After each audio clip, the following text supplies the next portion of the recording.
Muy buenas tardes y bienvenidas a nuestra primera charla virtual en el marco de Autores en Directo, nuestro siglo de entrevistas con escritores y escritoras cuyas obras han sido publicadas recientemente en alemán. Como saben, el año que viene la Feria del Libro de Frankfurt tiene España como país invitado. Mi nombre es Wolfgang Martin Hamdorf y empezamos hoy con la escritora sevillana Sara Mesa, una de las voces más originales de la narrativa actual en español. Su última novela, Cara de Pan, se publicó en marzo en alemán con el título Quasi, casi. En su vídeo para el Instituto Cervantes, algunos lo habrán visto seguramente, su carta de amor a España, la agente literaria, escritora y editora Michi Straussfeld recomienda la lectura como para un nuevo tono dentro de la literatura española. Hola Sara, ahora te veo. Hola, Qué bien. ¿qué tal? Sara, ¿qué fragmento nos vas a leer de la novela y en qué contexto está?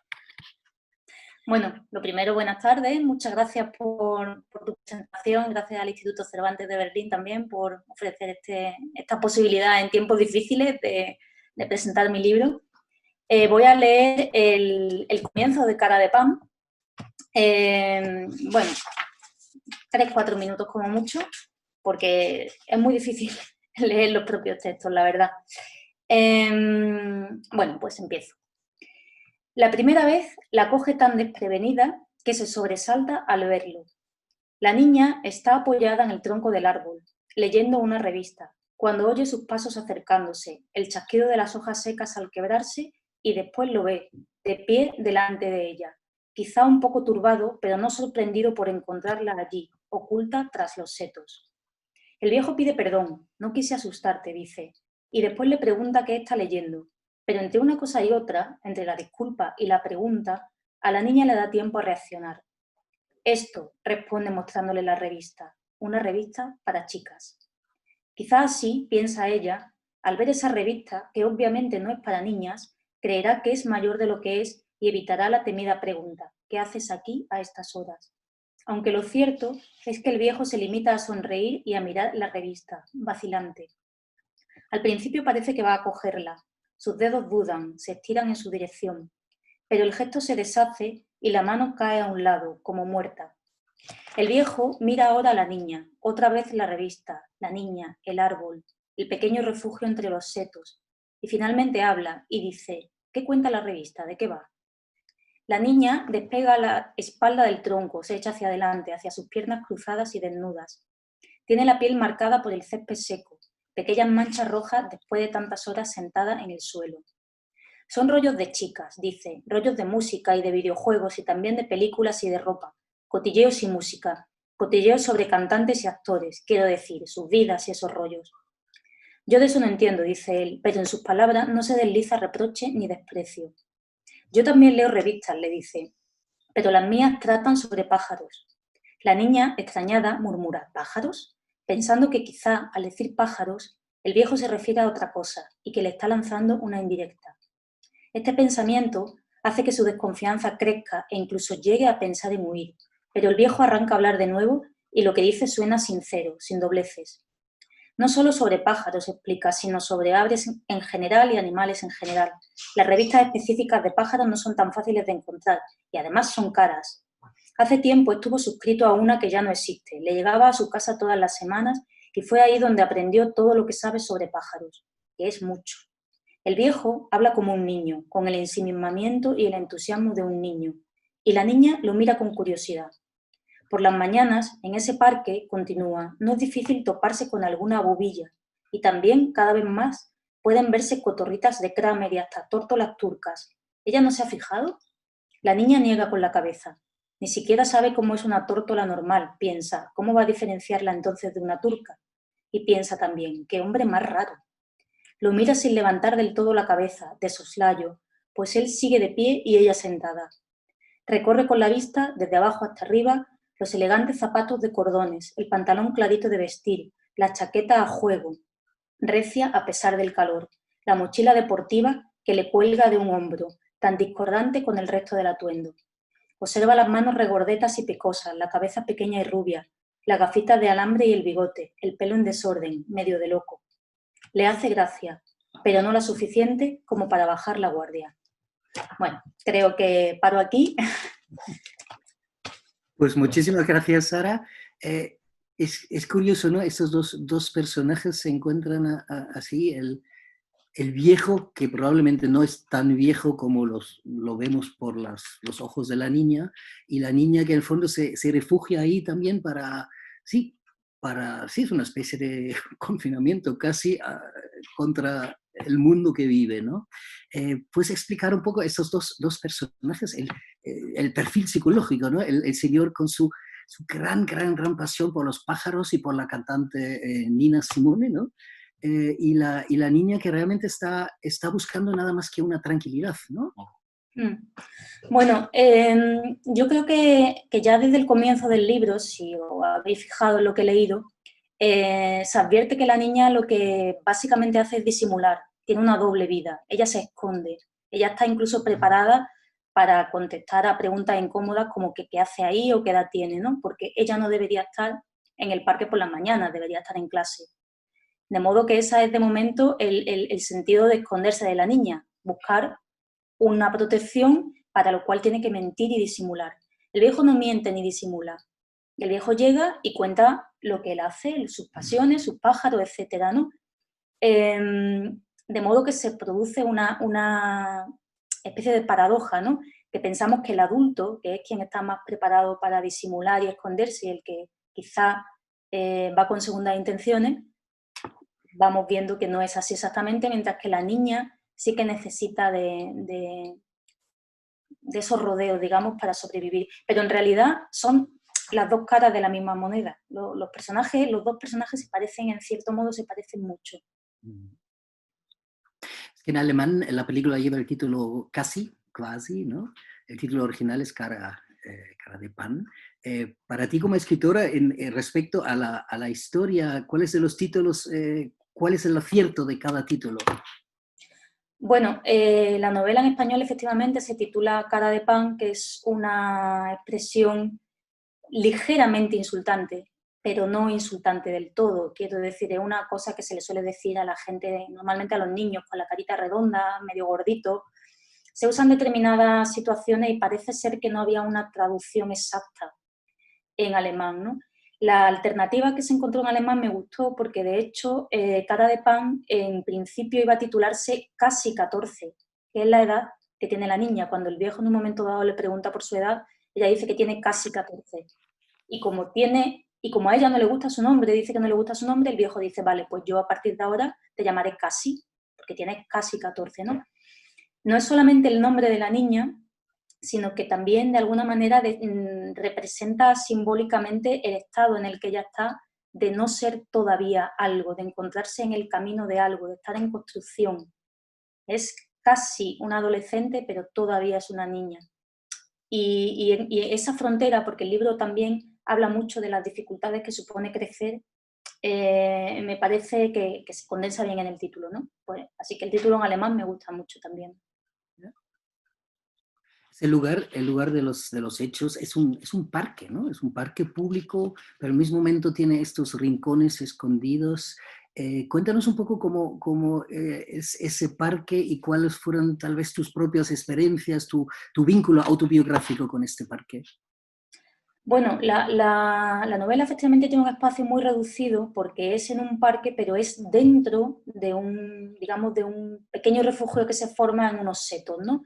De modo que el parque, que es un lugar público donde a uno lo pueden ver, tiene dentro de sí un lugar secreto, privado, donde ellos se encuentran, ¿no? Que eso ya de por sí suena bastante sospechoso, ¿no? Pensar que una niña y un hombre, que no, efectivamente no es un viejo, pero tiene 50 y tantos años, se encuentren ahí todos los días.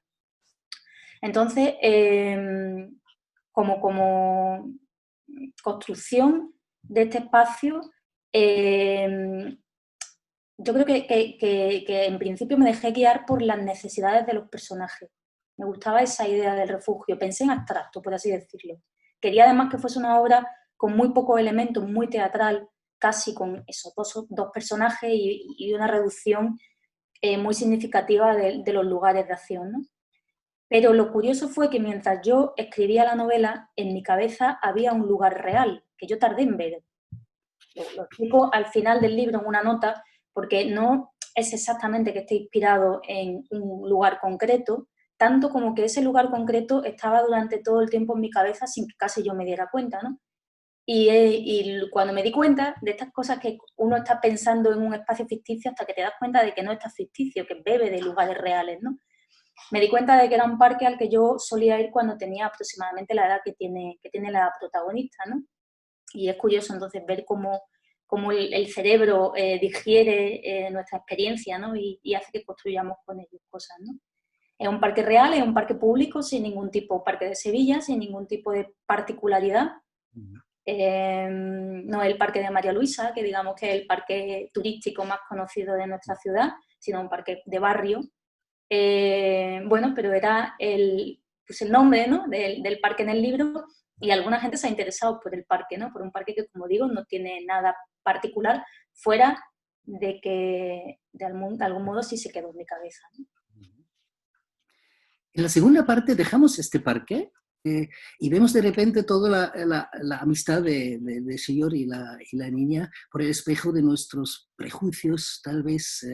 Vemos que con un cambio de tiempo, con un salto de tiempo, para no decir más, eh, vemos cómo ha intervenido la sociedad en esta relación. Y yo me estaba preguntando, cuando leí súper fuerte, pensaba que nos hemos convertido en una sociedad tal vez súper protectora, hasta paranoica. Sí, en cierto modo sí, nos hemos vuelto paranoicos o sospechamos, pero no de todo el mundo. Sospechamos de personas que por lo que sea no encajan en nuestros esquemas vitales, ¿no? Con otra gente somos absolutamente crédulos, complacientes y obedientes. O sea, es significativo. Somos una sociedad que pone barreras, pero no indiscriminadamente, sino no a todo el mundo, ¿no? Y respecto al libro en sí, sí que es curioso que yo misma, y lo acabo de decir, no son dos personajes, pero en realidad son como tres personajes. Son dos personajes reales, la niña y el viejo, pero hay un tercer personaje más abstracto, colectivo, que sería lo que tú has llamado la sociedad, ¿no? Y lo que incluso, yendo un poco más allá, se podría considerar la autoridad, que aparece de determinada manera en el libro, la autoridad educativa, la autoridad familiar, la autoridad sanitaria, la autoridad policial, que también juega su papel, y, y que, como dice, efectivamente está rondando en torno al parque todo el tiempo, sin penetrar en ese lugar, porque ese lugar es de ellos, pero en la segunda parte del libro, donde ya salen de ahí, no vamos efectivamente a revelar por qué ni cómo, sí que se explicita, sí que se ve, ¿no?, el rechazo que la relación de estas dos criaturas genera en su entorno. Uh-huh. Ya he comentado antes que leí tu novela justo cuando empezó aquí el confinamiento en Alemania también. Esta historia del viejo y de la niña en un rincón escondido es una especie de confinamiento voluntario, pero ¿qué pasa si una sociedad entera entra en un rincón escondido, ¿no? Y personalmente, ¿cómo has vivido estos días de confinamiento y para ti como persona, pero también para ti como escritora, ¿no? ¿Cómo lo has vivido? Bueno, es que es todo muy raro, ¿no? Efectivamente, la noción de espacio cambia y los espacios por los que se suponía que se podía ir, ahora no se puede ir y tienen reglas diferentes y es todo muy raro, ¿no? Pero respecto a la noción del encierro, del estar aislado, es algo que a mí me es muy cercano, no por nada, no porque yo viva en una celda, sino porque mi mundo literario sí se mueve mucho por ahí, ¿no? Tengo una novela 4x4, una novela anterior, que se ubica en un internado aislado del mundo, donde suceden cosas extrañas. Por ejemplo, Cicatriz, otra novela mía, también es una novela de aislamiento. La novela próxima que publicaré en España, que se titula Un amor y que ya se publicará también en Alemania, afortunadamente, con la misma editorial, con Wagenbach, si la pronuncio bien, también habla de un lugar muy cerrado y no sé por qué, yo me manejo bien con esos espacios, ¿no? Entonces, literariamente es muy interesante.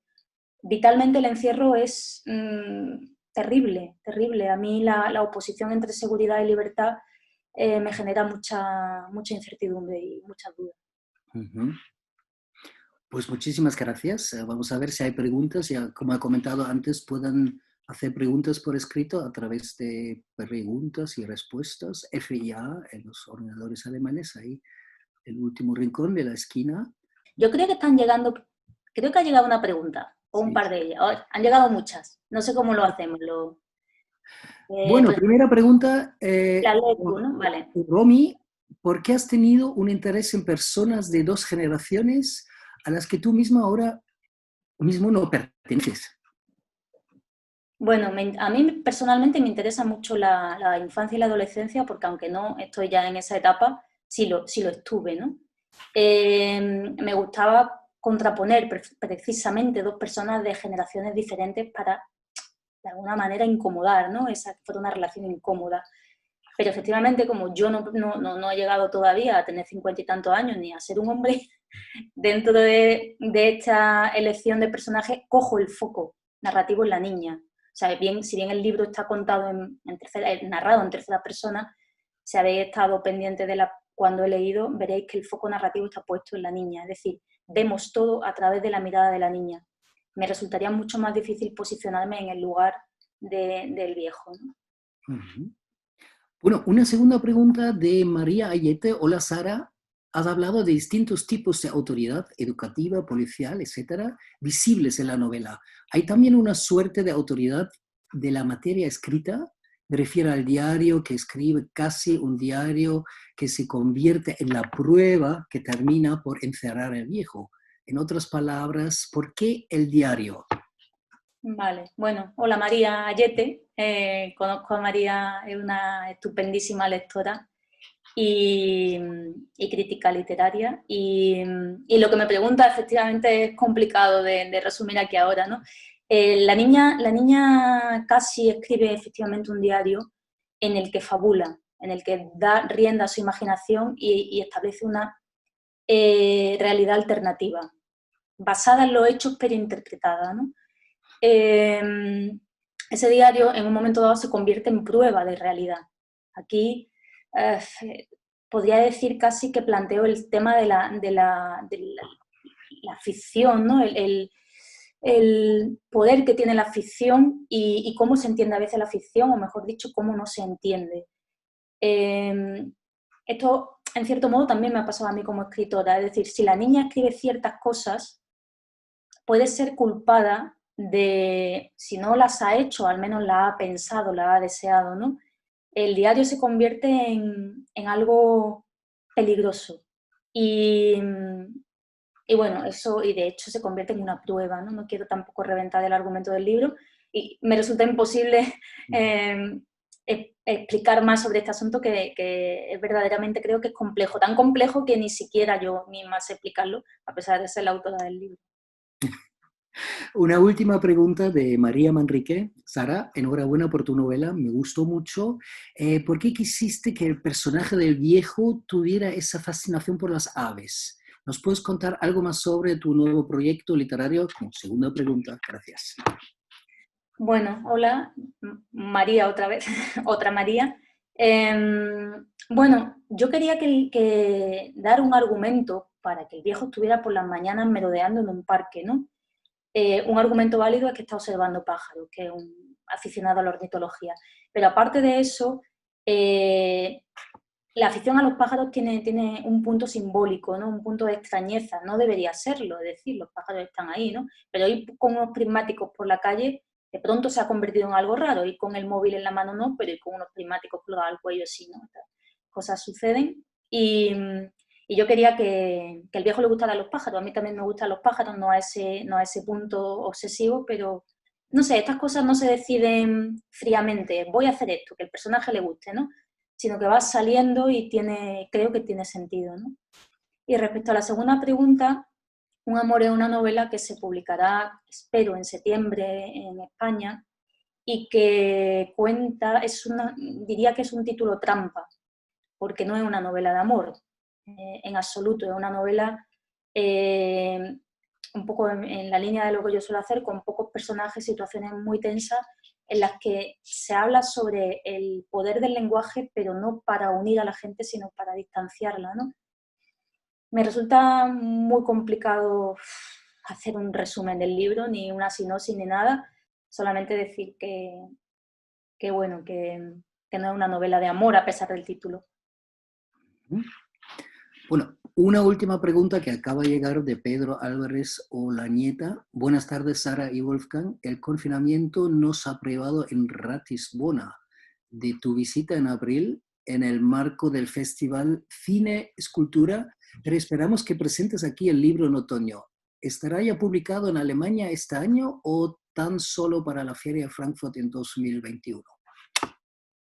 Ay, ojalá, qué pena no haber podido ir, iba a ir aparte de por Berlín, efectivamente por otras ciudades alemanas, y bueno, y estamos aquí como estamos, ¿no? Espero poder ir más adelante. Yo creo que Un amor en alemán tardará, porque acaba de salir casi, ¿no? Tardará todavía, no tenemos fecha, ¿no? Pero bueno, seguro que habrá ocasiones de encontrarme con lectores y la verdad que estoy muy contenta de ser traducida al alemán, muchísimo, y muy contenta con mi editorial también. Qué rápido pasa el tiempo, lo siento, ya hemos pasado casi los Sí, sí, 20 minutos del inicio, pero ha sido súper interesante, Sara, y también gracias a ti y gracias también a todos los que han participado ahora con sus preguntas y eso. La novela Cara de Pan en España se ha publicado por Anagrama, pero en Alemania se ha publicado en marzo, creo bajo el título Quasi, en Wagenbach, ¿no? Y pues muy bien, esperamos tu siguiente novela, Sara. Y muy muchas bien. gracias.